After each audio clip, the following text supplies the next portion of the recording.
Hi friends, I am सबा। आज हमारा first day है इस जर्नी का, जिसमें हम बायो को सिर्फ सुनकर याद कर रहे हैं। आज हमने पहला चैप्टर लिया है cell the unit of life. हम इसके बेसिक्स आज कवर करेंगे पूरा एकदम, कि आप जैसे ही सुनेंगे वैसे ही आपको याद हो जाएगा। Before we start the video, please hit the like button and subscribe my channel and share to your friends. What is a cell? Independent, existent, structural, fundamental and functional unit of all living organism। बात करते हैं discovery की, तो living cell discovered किया है Antony van लेवेनहुक ने। Nucleus discovered किया है रॉबर्ट ब्राउन ने 1831 में। दो और डिस्कवरी है जो बियॉन्ड एनसीईआरटी है। Dead cell discovered by Robert Hooke, protoplasm discovered by परकिंजे।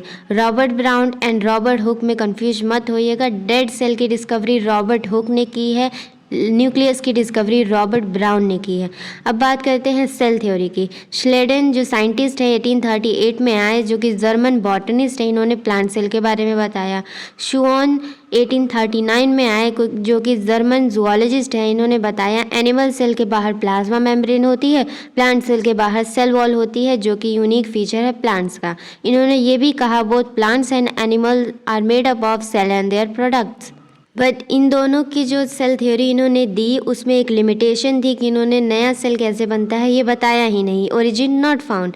But उसके बाद 1855 में रुडोल्फ वर्चाउ आए, जिन्होंने बताया कि पुराने सेल के टूटने से ही नया सेल बनता है। ओमनी सेलुला ई सेलुला, all cells arrive from pre existing cell. But also exception of cell theory is virus, prions and viroids. And overview of cell की बात करते हैं तो प्लांट सेल में अनियन पील लिया, जिसके बाहर सेल वॉल होती है।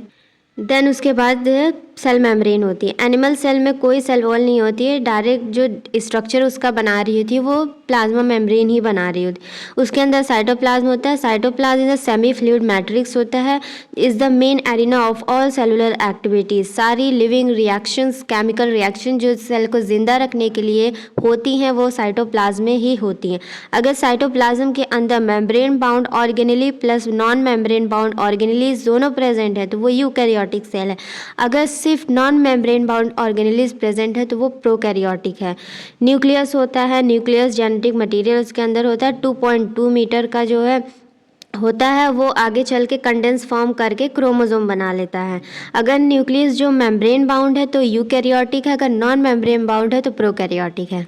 बात करते हैं शेप की, तो शेप हर सेल का उसके फंक्शन पे डिपेंड करता है, जैसा वो फंक्शन परफॉर्म करेंगे वैसा उनका शेप होता है।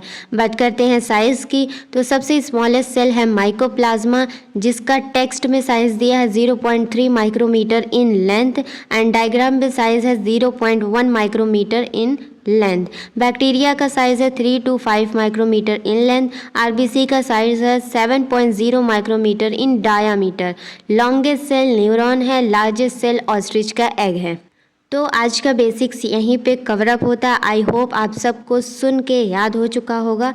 अगर आपको वीडियो पसंद आए प्लीज़ लाइक एंड सब्सक्राइब ज़रूर करें मेरा चैनल, एंड अपने दोस्तों को ये वीडियो ज़रूर शेयर करें, सो दैट वो भी इस चीज़ का फ़ायदा उठा सके। Thanks for watching my video.